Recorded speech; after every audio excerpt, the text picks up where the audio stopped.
آپ کو یاد ہوگا، پارٹی کو چھوڑتے ہیں، لیڈر کی بات کرتے ہیں.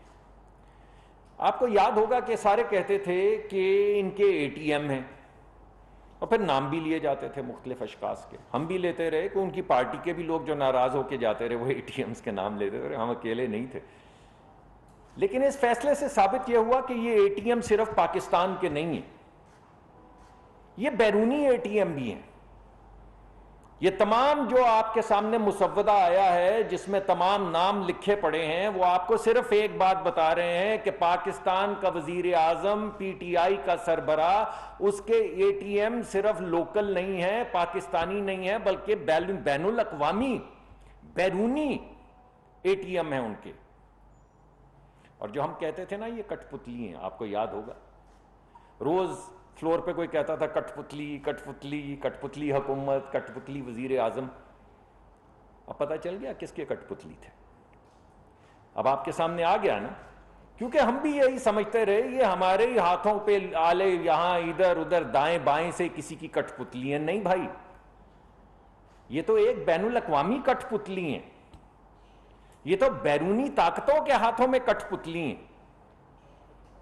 یعنی کمال نوسر بازی کی دکان ہے کہ پیسہ بھی، کالا دھن بھی جو ہے اس سے پارٹی بنی، کالا دھن سے پارٹی چلی.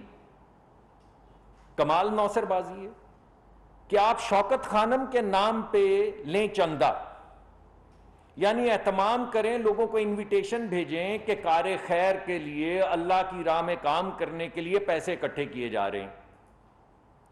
اگر میری بات کا یقین نہیں تو مدثر نظر صاحب کا انٹرویو دیکھ لیں، اس وقت سارے ملک کے لوگ سن رہے ہیں، جائیے ڈالیے مدثر نظر انٹرویو یوٹیوب. تو 1 منٹ میں مدثر نظر جن نے ساری زندگی ان کے ساتھ گزار دی، وہ کہہ رہے ہیں یار ہم تو وہاں پہ سمجھ رہے تھے کہ شوکت خانم کے لیے یہ خیراتی کام کے لیے چندہ ہو رہا ہے، یہ خیراتی کام کا چندہ تھا. تو کیا نوسر بازی کی دکان ہے؟ کسی کو شوکت خانم دکھایا، چندہ لے لیا، کسی کو کچھ اور دکھایا، چندہ لے لیا. یعنی جس شخص کو آپ کسی خیراتی کام کے چندے کے ساتھ ٹرسٹ نہ کر سکیں، آپ اس کو ایک نیوکلیئر ملک کی سربراہی کے ساتھ ٹرسٹ کریں گے؟ سوچیں، یہ آپ کے سوچنے کی بات ہے.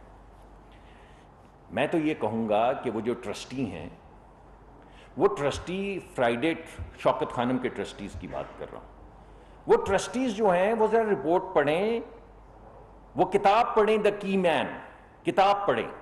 وہ سائمن صاحب کی جو کتاب لکھی ہے دا کی مین، اس کتاب کو پڑھیں اور دیکھیں چندے کے نام پہ کیا ہوا ہے. اگر کسی میں کتاب پڑھنے کی طاقت نہ ہو، موٹی کتاب ہے، تو وہ فائنینشیل ٹائم کا وہ اداریہ، وہ جو رپورٹ آئی تھی وہ صرف پڑھ لیں، خبر پڑھ لیں اور پوچھیں اپنے آپ سے یہ ٹرسٹی کہ ان کے ساتھ کیا ہوا ہے. اور اگر اس پہ یقین نہ آئے تو الیکشن کمیشن کا فیصلہ پڑھ لیں. سبھی جھوٹ بول رہے ہیں، اسٹیٹ بینک بھی جھوٹ بول رہا ہے جس کا سربراہ انہوں نے خود لگایا تھا، الیکشن کمیشن بھی جھوٹ بول رہا ہے جس کا سربراہ انہوں نے خود لگایا تھا. وہ جو انکوائری کمیٹی بنی تھی ان کی حکومت کے میں، وہ بھی جھوٹ بول رہی ہے جس کو خود ان کے دور میں اپوائنٹ ہوئی تھی. سب جھوٹ بول رہے ہیں، مدثر نظر صاحب بھی جھوٹ بول رہے ہیں، وہ بھابھی شیٹی، کیا سمیتا شیٹی یا جو ان کا نام ہے، انہوں نے کوئی ٹویٹ کیا کہ میں تو سمجھ رہی تھی کسی عمران خان ایکٹر کے نام پہ میں چندہ دے رہی ہوں. ایکٹر کو ہی دے رہی تھی، ایکٹر کو ہی دے رہی تھی. ان کو میرا پیغام ہے کہ آپ نے غلط چندہ نہیں دیا، آپ نے چندہ بھابھی صحیح دیا ہے، ایکٹر کو ہی دیا ہے. تو یہ سب چندے وندے چلتے رہے. And yet as I said before, Brutus is an honourable man. کیا خوب بات ہے. جو بیان حلفی میں جھوٹ بولتا ہو اسے ملک چلانے دیں، نیوکلیئر اسٹیٹ چلانے دیں. جو خود اکاؤنٹ کھول کے کہتا ہو کہ میرا تھوڑی ہے معاملہ، وہ تو آپ اکاؤنٹنٹ سے پوچھیں. بیان حلفی دیں، اس بیان حلفی کے پیچھے جو اکاؤنٹ ہیں وہ خود کھولے ہوں، کچھ اپنے سگنیچر سے کھولے ہوں، اور کہیں اکاؤنٹنٹ سے پوچھیں. تو بھائی اکاؤنٹنٹ کوئی نہ وزیر اعظم بنا دیں، اکاؤنٹنٹ کوئی نہ پی ٹی آئی کا سربراہ بنا دیں. اور اکاؤنٹنٹ بھی ایسے منہ سے نکل گیا، کہنا اے ٹی ایم چاہتے تھے، اکاؤنٹنٹ منہ سے نکل گیا.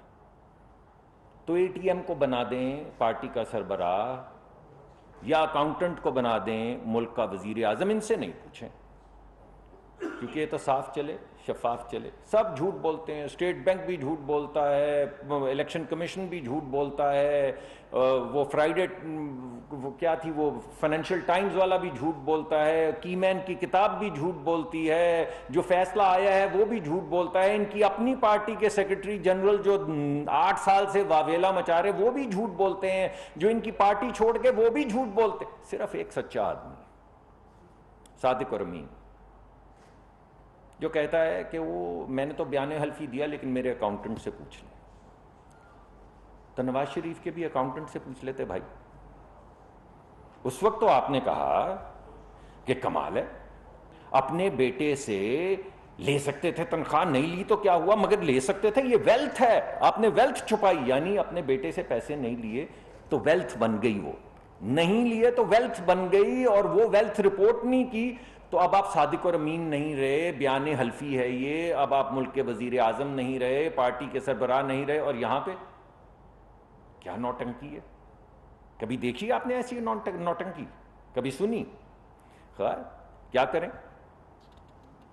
ایک بات ثابت ہو گئی بڑی اہم، اور وہ یہ ہے کہ پیسہ پھینک تماشا دیکھ، یعنی پیسہ دیں کام کروائیں. یہ بات ثابت ہوئی. بس 450 کنال زمین دیں، ملک ریاض صاحب نے دی، لکھی پڑی ہے آپ کے سامنے. 450 کنال زمین دیں اور کابینہ کے ساتھ نوسر بازی کر دیں، یعنی کابینہ کے اندر ایک کاغذ لکھیں جو کابینہ کے ممبران کو نہ دکھائیں، اور اس کے ذریعے پروٹیکشن دیں، اور وہ قانون جس کے تحت جو بھی پیسہ بسٹ ہو، اللیگل کالا دھن جو انگلستان میں پکڑا جائے، وہ صرف اس ملک کو دیا جا سکتا ہے جہاں سے وہ آیا ہو. یعنی اس سے پہلے وہ کون سے 2 ممالک تھے، نائجیریا کا پیسہ پکڑا گیا تو نائجیریا گیا، شاید ایک اور ملک تھا وہاں کا پیسہ پکڑا گیا، کون سا ملک تھا، آذربائیجان یا کوئی، تو وہاں گیا. پاکستان کا پیسہ پکڑا گیا تو جس کا پیسہ پکڑا گیا اس کے اکاؤنٹ میں جمع کروا دیے. جمع کس نے کروائے؟ وزیر اعظم پاکستان نے ایک سیکرٹ ڈاکیومنٹ کے تحت، جسے سیل کر کے بغیر کابینہ میں دکھائے سیل کر کے بند کر دیا. یہاں سے اپنا ایڈوائزر بھیجا، وہ کیا تھا نام ان کا بھلا سا، مرزا شہزاد اکبر. ہاں کہاں ہیں وہ جنہوں نے ملک کی خاک کے ساتھ خاک ہو جانا تھا، کہیں جانا نہیں تھا. خاک ہو جائیں گے ہم، تم کو خبر ہونے تک بھائی وارنٹ نکلے ہوئے ہیں، آئے نا. لندن گئے، وہاں جا کے ایک سیکرٹ ڈاکیومنٹ سائن کیا جس کی وجہ سے $250 ملین جو پاکستان کو ملنے تھے وہ ملک ریاض صاحب کو مل گئے واپس. کیا نوسر بازی ہے، کمال نہیں ہے؟ اور پھر بھی ہم سب کہتے ہیں صاف چلی شفاف چلی. اور وہ عارف نقوی صاحب 2 ملین پاؤنڈ، صرف 2 ملین پاؤنڈ دے کے انہوں نے $1 ارب، یعنی اب تو ڈالر گر گیا ہے تو اب وہ پرسوں میں نے آپ کو کہا تھا 250 ارب کا فائدہ دیا، وہ اب 220-25 ارب کا رہ گیا ہے. انشاءاللہ ہم اس کو 180 ارب تک کا کر دیں گے. لیکن میرے بھائی نے تو $1 بلین کا، یعنی آج کی رقم میں 230 ارب روپے کا فائدہ دے دیا. اور کیا لیا اس کے بدلے میں؟ 2 ملین پاؤنڈ. جو شخص 2 ملین پاؤنڈ